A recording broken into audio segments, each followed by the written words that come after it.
Au cœur de la crise au Moyen-Orient, une question se pose. Quelle est la position de la France? C'est une position, disons, complexe, nuancée et pas toujours facile à suivre. Eh bien, c'est justement ça qu'on va décortiquer ensemble aujourd'hui en se basant sur les faits. Rien que les faits. Alors, voilà le plan.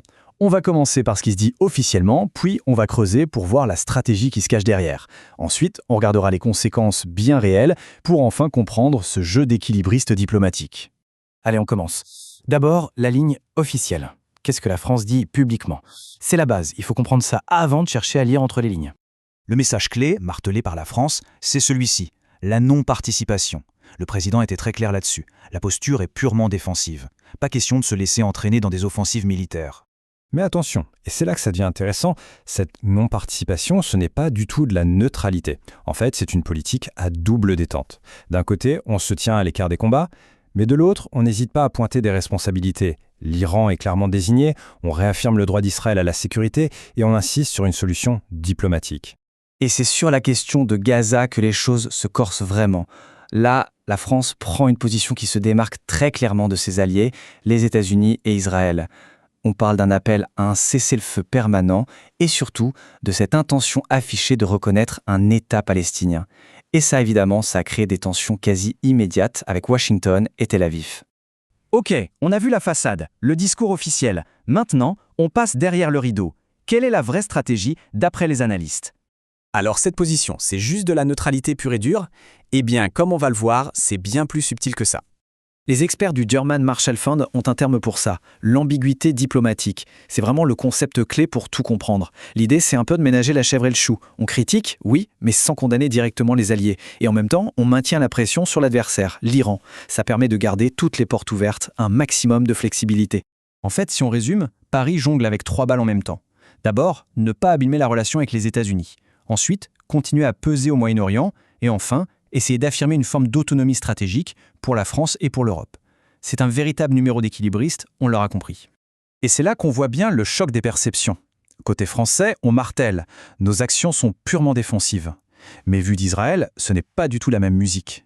Ce refus de participer offensivement, ajouté aux critiques sur Gaza, eh bien c'est perçu comme un vrai manque de soutien. Et ça crée de la frustration, c'est certain. Bon, on a parlé de grandes stratégies, mais concrètement, chez nous, en France, quelles sont les conséquences? Parce qu'il y en a, et elles sont bien réelles. Première conséquence, et la plus évidente, la sécurité. C'est un peu le paradoxe. La France ne participe pas directement, mais le niveau de risque, lui, il a grimpé en flèche. Alors oui, des mesures sont prises, comme le renforcement de l'opération Sentinelle, mais le fond du problème reste. La menace terroriste est élevée, le risque de cyberattaque est bien là, et il y a aussi ce potentiel de tension sur le territoire national. Deuxième conséquence. Une qui touche directement au portefeuille, l'économie. Il ne faut pas oublier que ce conflit se passe dans une zone qui est un véritable carrefour pour le commerce mondial. C'est assez simple à comprendre. Imaginez une perturbation dans un endroit comme le détroit d'Ormuz. C'est un effet domino immédiat. Le prix de l'énergie grimpe, celui du transport aussi, les assurances suivent, et au bout de la chaîne, c'est le coût de la vie pour tout le monde qui augmente. Et enfin, troisième conséquence, la diplomatie. Et là, on touche peut-être au point le plus sensible, là où l'exercice d'équilibriste est le plus dangereux. Et la grande question, c'est celle-ci. Est-ce que cette position un peu à part permet à la France de devenir un médiateur respecté, ou est-ce qu'au contraire, elle risque de se retrouver toute seule, isolée sur la scène internationale?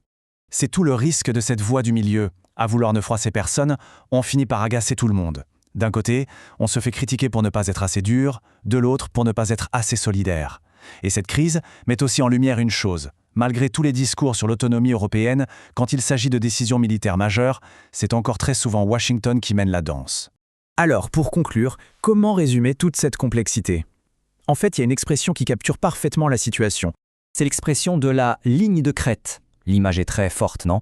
C'est l'idée de marcher sur un chemin très étroit, au sommet d'une montagne, avec le vide de chaque côté. Le moindre faux pas, et on bascule. Et cette marche sur la ligne de crête, elle tient sur quoi? Eh bien, sur ces 4 points.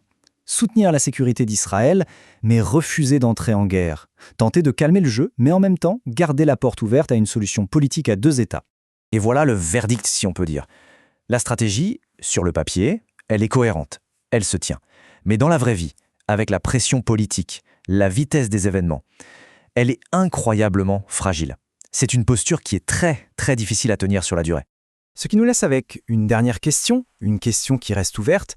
Cette stratégie fragile, choisie par la France, n'est-elle pas finalement le reflet de la paix elle-même dans cette région, une paix tout aussi fragile? Et la vraie inconnue, c'est de savoir combien de temps on peut tenir sur cette ligne de crête.